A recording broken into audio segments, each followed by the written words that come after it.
So hello students, आज हम start करने जा रहे हैं ऑर्गेनिक केमिस्ट्री का एक बहुत ही इंपॉर्टेंट टॉपिक जो कि आप बेसिक्स भी बोल सकते हो ऑर्गेनिक केमिस्ट्री का, जिसका नाम है जनरल ऑर्गेनिक केमिस्ट्री। अब ये वीडियो किन लोगों के लिए है, ये भी एक सवाल का मैं आंसर दे देता हूँ आपको। जो भी बच्चे 11th में ऑर्गेनिक केमिस्ट्री स्टार्ट कर रहे हैं या फिर जो भी बच्चों को 12th में ऐसा लगता है कि ऑर्गेनिक केमिस्ट्री सिर्फ रिएक्शंस रटने का सब्जेक्ट है, तो उन बच्चों के लिए ये वीडियो रहेगा कि कोई भी रिएक्शन कैसे प्रोसीड करती है और कैसे हम पता लगाते हैं कि प्रोडक्ट क्या बनेगा। तो चलिए स्टार्ट करते हैं अपन। आप अपने फ्रेंड्स को भी शेयर करिए इस वीडियो को, जिनको भी ऑर्गेनिक केमिस्ट्री से डर लगता है।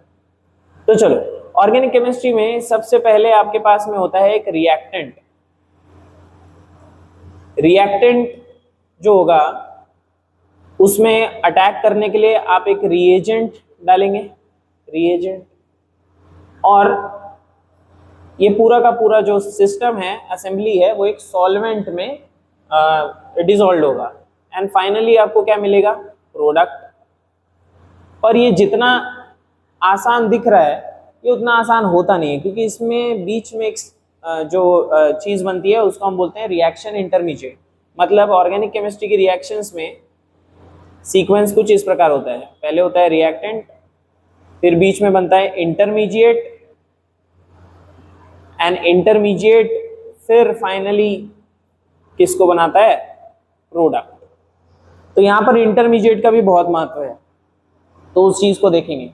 अब अगर मैं यहां पर एक छोटा सा कंटेनर बनाऊं जिसमें ऑर्गेनिक केमिस्ट्री की रिएक्शन हो रही है, तो इसमें तीन चीजें हैं। पहले तो यहां पर एक सॉल्वेंट है। सॉल्वेंट बहुत ही इंपॉर्टेंट पार्ट है ऑर्गेनिक केमिस्ट्री की रिएक्शंस का। सॉल्वेंट अगर आप चेंज कर दो तो रिएक्शन का आउटपुट ही चेंज हो जाता है। मतलब रिएक्टेंट वही, रिएजेंट वही, लेकिन सॉल्वेंट यदि मैंने चेंज कर दिया तो पूरा उसका ट्रेजेक्टरी रिएक्शन का चेंज हो जाएगा और प्रोडक्ट कुछ और ही मिलेगा। तो इसका मतलब ये भी बहुत इंपॉर्टेंट है। अच्छा, इसमें क्या क्या डालना है? पहले चीज तो जो रिएक्टेंट होगा वो डालना है आपको। साथ में जो अटैक करने वाला है इस पे, उसको कहते हैं रिएजेंट, वो डालना पड़ेगा। अब ये रिएक्शन जब तीनों मिक्स होंगे तब ये रिएक्शन प्रोसीड होगी और वहां पर बीच में बनेगा एक इंटरमीडिएट और उसके बाद बनेगा प्रोडक्ट। तो अब चलो बात करते हैं कि नेक्स्ट स्टेप क्या होगा। तो सबसे पहले हमको समझना पड़ेगा कि कोई भी रिएक्शन जब होती है तो बेसिकली कुछ पुराने बॉन्ड्स टूटते हैं और कुछ नए बॉन्ड्स बनते हैं। क्या बोला मैंने? पुराने बॉन्ड्स टूटते हैं एंड नए बॉन्ड्स बनते हैं। तो अब इसका मतलब ये जो टूटने वाला पार्ट है ये बड़ा इंपॉर्टेंट है, इसको कहते हैं लाइसिस। अगर आप केमिस्ट्री की भाषा में बोलो इसको बोलते हैं लाइसिस, यानी ब्रेकडाउन। अब ये जो ब्रेकडाउन है ये दो टाइप का है, तो आ जाओ उसको समझते हैं। तो हम देख रहे हैं यहाँ पर होमोलाइसिस, या पहले ऐसा लिख देता हूं मैं, लाइसिस यानी ब्रेकिंग ऑफ बॉन्ड। लाइसिस का मतलब क्या है? Breaking of bond. तो ये जो लाइसिस है ये दो टाइप के होते हैं। एक तो होता है होमोलाइसिस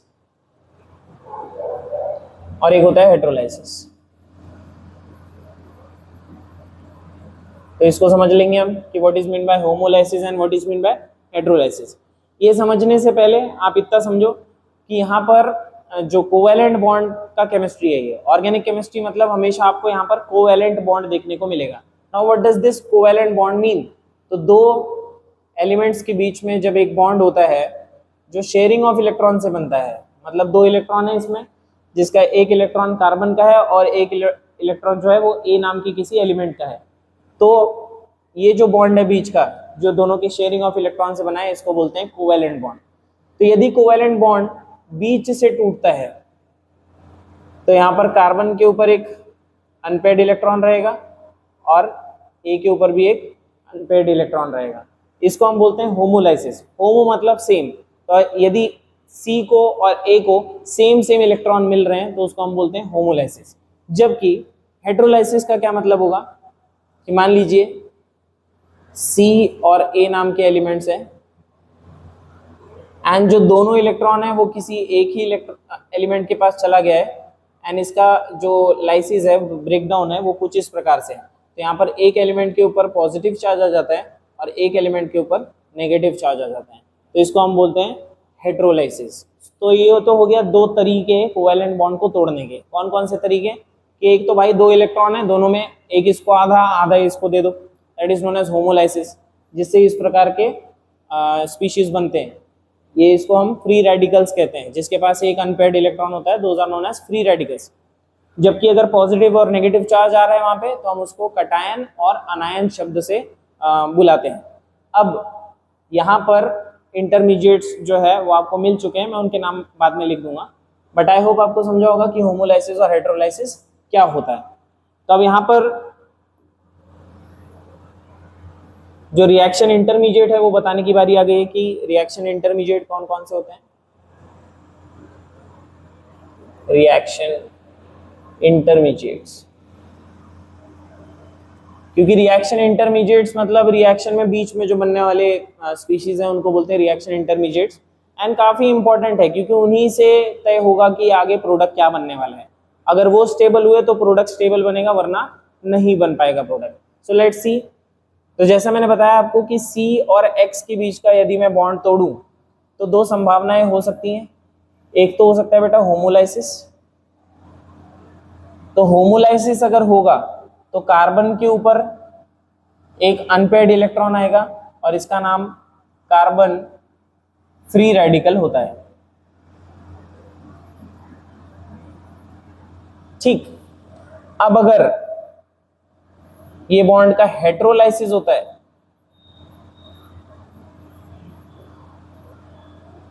तो हेट्रोलाइसिस की दो संभावनाएं हैं, या तो C और X के बॉन्ड का दोनों इलेक्ट्रॉन X को मिल जाए, ऐसी हालत में C के ऊपर क्या चार्ज आ जाएगा, पॉजिटिव, और X के ऊपर क्या चार्ज आ जाएगा, नेगेटिव। तो इसको बोलते हैं कार्बोकटायन। कार्बोकटायन।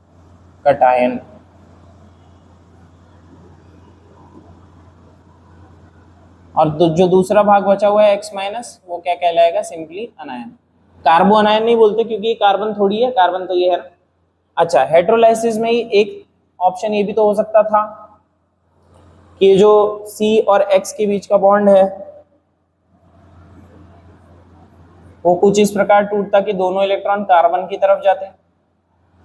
ऐसी हालत में कार्बन के पास एक एक्स्ट्रा इलेक्ट्रॉन आने की वजह से उसके ऊपर एक माइनस चार्ज आ जाएगा, एंड इस स्पीशीज को बोलते हैं कार्बो अनायन। कार्बोनायन, और X के ऊपर क्या आ जाएगा, पॉजिटिव चार्ज, जिसको हम सिंपली क्या बोल देंगे, कटायन। कार्बोकटायन नहीं बोल सकते उसको। तो इस प्रकार से बॉन्ड का टूटना और जुड़ना देखा जाता है कि अगर होमोलाइसिस हुआ तो एक फ्री इलेक्ट्रॉन रहेगा। यहाँ पर मैंने बताया नहीं है, ये जो C और X का बॉन्ड है ये इक्वली डिस्ट्रीब्यूट हो जाएगा। तो कार्बन फ्री रेडिकल के साथ साथ आपको एक फ्री रेडिकल दूसरा भी मिलेगा X का। अब ये क्योंकि कार्बन नहीं है तो सिंपली मैं फ्री रेडिकल लिख रहा हूँ। तो एक तो ये पॉसिबिलिटी है अगर होमोलाइसिस हो जाए तो, और अगर हेट्रोलाइसिस हो जाए तो ये पॉसिबिलिटी है कि कार्बन के पास से यदि दोनों इलेक्ट्रॉन्स ले लिए जाएं, बॉन्ड के X को दे दिए जाएं, तो कार्बन के पास एक इलेक्ट्रॉन कम हो जाएगा क्योंकि ये जो इलेक्ट्रॉन है ये कार्बन का था, अब वो उसके पास नहीं है, तो इसलिए यहाँ पर बनेगा कार्बोकटायन। और अगर सामने वाला जो X है उसके भी दोनों इलेक्ट्रॉन लेकर कार्बन को दे दिए जाए तो कार्बन के पास एक एक्स्ट्रा इलेक्ट्रॉन आ जाएगा, जिसकी वजह से उसके ऊपर आ जाएगा माइनस चार्ज। तो इसको हम क्या बोलेंगे, कार्बोनायन। तो ये तो हो गए तीन इंटरमीडिएट्स, लेकिन इनके अलावा भी दो इंटरमीडिएट्स और हैं जिनको हम बोलते हैं कार्बीन्स एंड नाइट्रीन्स, वो हम आगे पढ़ेंगे। तो मैं थोड़ा सा आपको समरी दे देता हूँ रिएक्शन इंटरमीडिएट्स का। रिएक्शन इंटरमीडिएट्स, तो रिएक्शन इंटरमीडिएट्स कब बनते हैं, जब बॉन्ड टूटते हैं। अब बॉन्ड टूटने की दो संभावनाएं हैं, क्या क्या, एक तो है होमोलाइसिस और एक है हेट्रोलाइसिस। एक है होमोलाइसिस और एक है हेट्रोलाइसिस। होमोलाइसिस से एक ही टाइप का रिएक्शन इंटरमीडिएट बनता है, that is carbon free radical. Carbon free radical. और जो हेट्रोलाइसिस है उससे टोटल तीन टाइप 3 नहीं 4 टाइप्स के इंटरमीडिएट्स बनते हैं, टोटल 4 टाइप्स के। कौन से? पहला तो है कार्बोकटायन,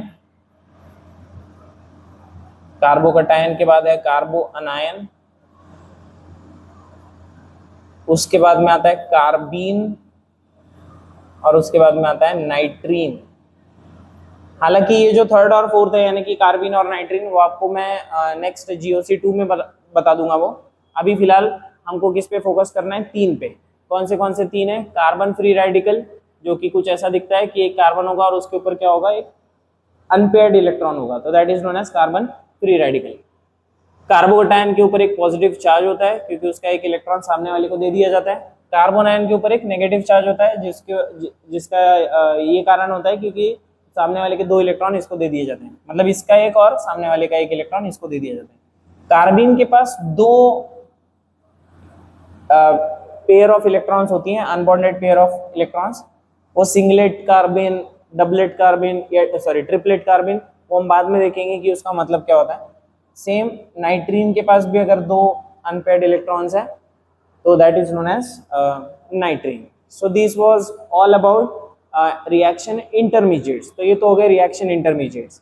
अब सवाल ये आता है कि कब होमोलाइसिस होगा और कब हेटेरोलाइसिस होगा, तो वो भी मैं आपको थोड़ी कुछ चीजें बता देता हूँ। तो इधर साइड में लिखूंगा कि होमोलाइसिस के लिए क्या फेवरेबल कंडीशन है, क्योंकि ये रिएक्शन इंटरमीडिएट्स कौन सी बनेंगी उसी पर डिपेंड करेगा कि प्रोडक्ट क्या बनेगा। एंड रिएक्शन इंटरमीडिएट कौन सा बनेगा वो इस पर डिपेंड करता है कि होमोलाइसिस होगा कि हेटेरोलाइसिस। अब वो देखते हैं कि ये किस पर डिपेंड करता है कि होमोलाइसिस होगा कि हेटेरोलाइसिस होगा। तो चलो देखते हैं। होमोलाइसिस के लिए सबसे ज्यादा फेवरेबल कंडीशन तो ये है कि अगर 2 लोग जुड़े हुए हैं, मान लो यहाँ पर भी A और B की बात चल रही है और यहाँ पर भी A और B की बात चल रही है, A bonded to B, A bonded to B। अगर इलेक्ट्रोनेगेटिविटी ऑफ A लगभग इक्वल हो इलेक्ट्रोनेगेटिविटी ऑफ B के बराबर, तो ऐसी हालत में होमोलाइसिस होगा, क्योंकि दोनों का खिंचाव एक जैसा होगा। जितना A खींच रहा है इलेक्ट्रॉन को उतना ही B खींच रहा है, बीच में से बॉन्ड टूट जाएगा, इसका इलेक्ट्रॉन इसके पास, इसका इलेक्ट्रॉन इसके पास, दैट इज होमोलाइसिस। ये कब होगा? या तो उसमें A का इलेक्ट्रोनेगेटिविटी ज्यादा होना चाहिए B से, या तो फिर B का ज्यादा होना चाहिए A से। यहां पर इस पॉइंट पे ध्यान रखना, E का मतलब है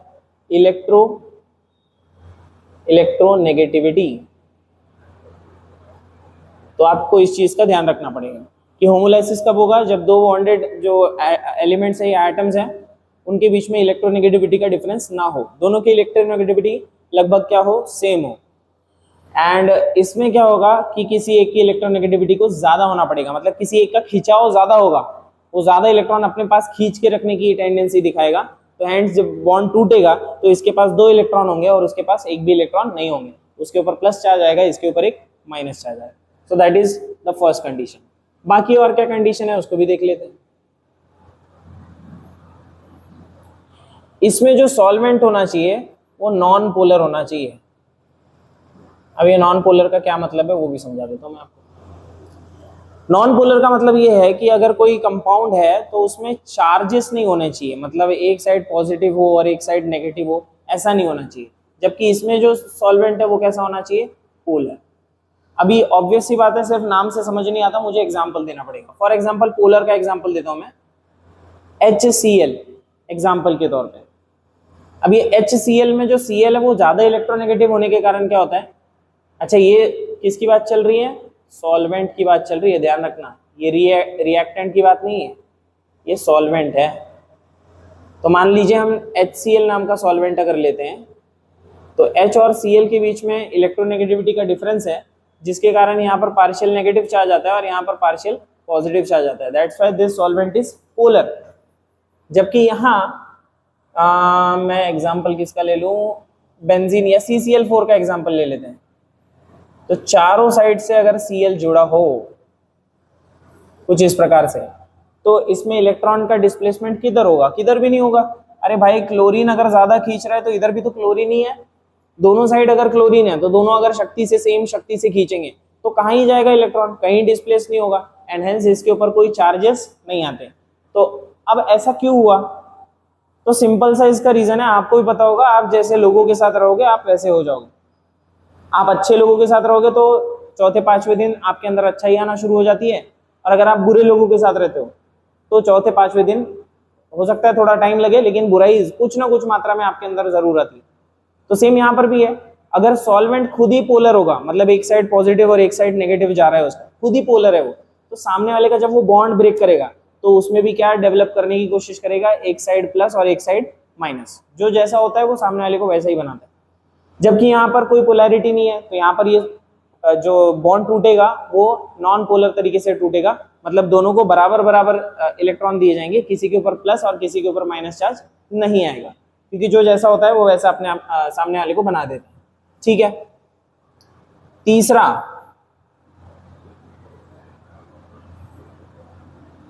और इम्पॉर्टेंट जो फैक्टर है दैट इज कि अगर आप हाई टेम्परेचर पे रिएक्शंस को करोगे,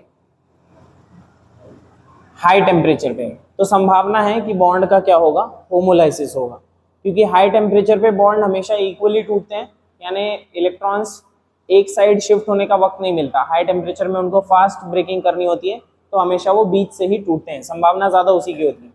जबकि ये जो हेट्रोलाइसिस है वो कब होगा, यदि टेम्परेचर लो हो तब आपको दिखेगा कि वहां पर हेट्रोलाइसिस देखने को मिल रहा है, यानी कि एक साइड कार्बोकैटायन और एक साइड कार्बोनायन बनने की संभावना है।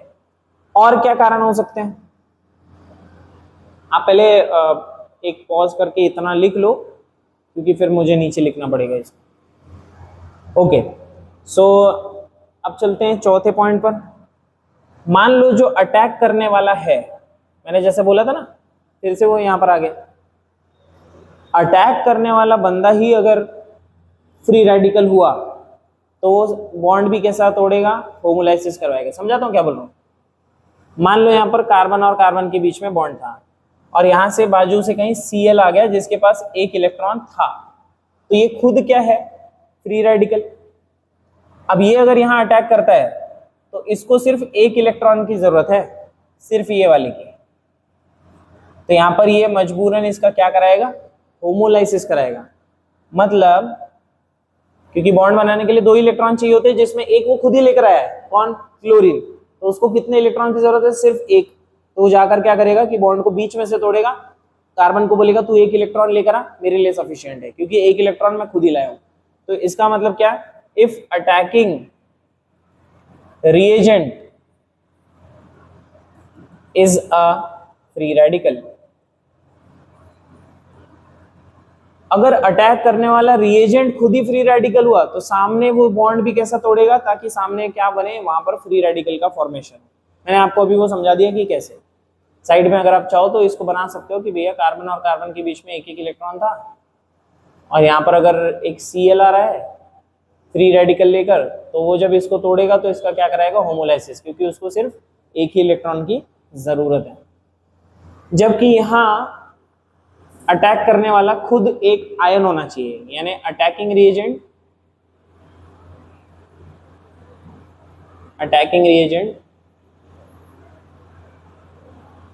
Is an ion.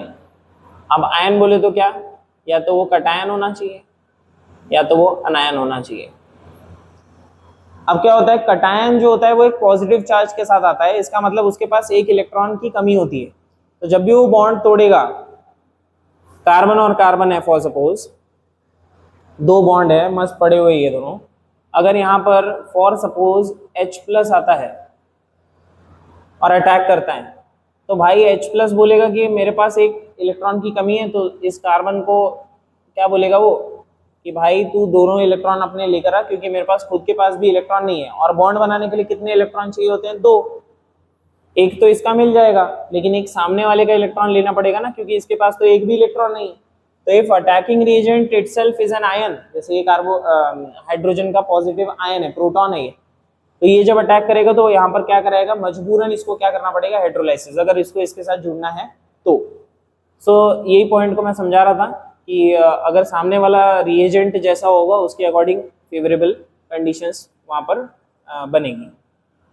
5वां पॉइंट देखते हैं। तो ये जनरली पेरोक्साइड्स में फेवरेबल होता है फ्री रेडिकल जो होमोलाइसिस है। अब ऐसा क्यों है, देखो पहले तो समझ लो पेरोक्साइड क्या होते हैं। जैसे आपने सुना भी होगा हाइड्रोजन पेरोक्साइड, वो कुछ ऐसा दिखता है।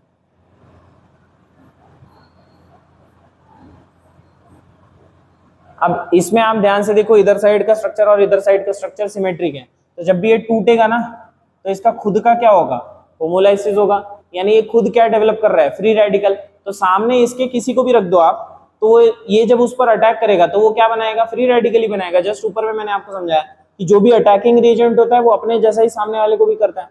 अगर इसका खुद का होमोलाइसिस हो रहा है, ये फ्री रेडिकल बनेगा, एक इलेक्ट्रॉन लेकर जाएगा, सामने वाले को बोलेगा तू भी ज्यादा इलेक्ट्रॉन मत ला, सिर्फ एक ही ला। एंड एक ही इलेक्ट्रॉन लाने के लिए उसको क्या करना पड़ेगा, होमोलाइसिस। तो वो होमोलाइसिस करेगा इन प्रेजेंस ऑफ पेरोक्साइड्स। जबकि ये एसिड या फिर बेस जो रिएक्शंस होती हैं, ऐसी रिएक्शंस जिसमें एसिड या फिर बेस इन्वॉल्व है, क्योंकि एसिड रहेगा तो H+ इन्वॉल्व रहेगा, बेस रहेगा तो OH- इन्वॉल्व रहेगा। तो ऐसी रिएक्शंस में जनरली यहाँ पर हेटेरोलाइसिस होता ही है, क्योंकि अटैक करने वाला अगर आयन है तो वो सामने बॉन्ड ब्रेक करने के बाद भी क्या बनाएगा, आयन ही बनाएगा। और कुछ कंडीशंस हो सकती हैं, जैसे इसकी स्पेशल एक कंडीशन है कि ये लाइट के प्रेजेंस में होता है जनरली। ये इसका एक एडिशनल पॉइंट आप लिख सकते हो, 6वां पॉइंट। ये लाइट के प्रेजेंस में, जैसे यूवी लाइट, कभी बहुत सारी रिएक्शंस आपको दिखेंगी जिसमें जो एरो के ऊपर आपको लिखा हो यूवी लाइट डालनी है इसमें, तो दैट मीन समझ जाना वहां पर मैकेनिज्म कौन सा जाने वाला है, फ्री रेडिकल। इंटरमीडिएट कौन सा बनेगा, फ्री रेडिकल। सो ये कुछ पॉइंट्स हैं, आप लिख लो इसको वापस से। ओके, तो आपने लिख लिया होगा, मैं इसको एक बार दिखा देता हूँ आपको। इसके टोटल 6 पॉइंट्स बने, इसके 5 पॉइंट्स बने, शायद कोई मिस हो गया होगा एक आध, आप मैं बता दूंगा आपको बाद में। हालांकि मेरे को जितना याद आ रहा है, this is best of it. तो ये कंडीशंस किसकी है, ये है होमोलाइसिस की कंडीशन और ये है हेटेरोलाइसिस की condition.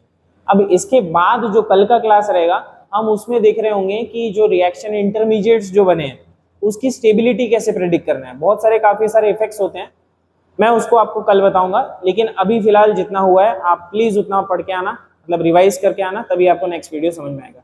So thank you for today, मिलते हैं कल।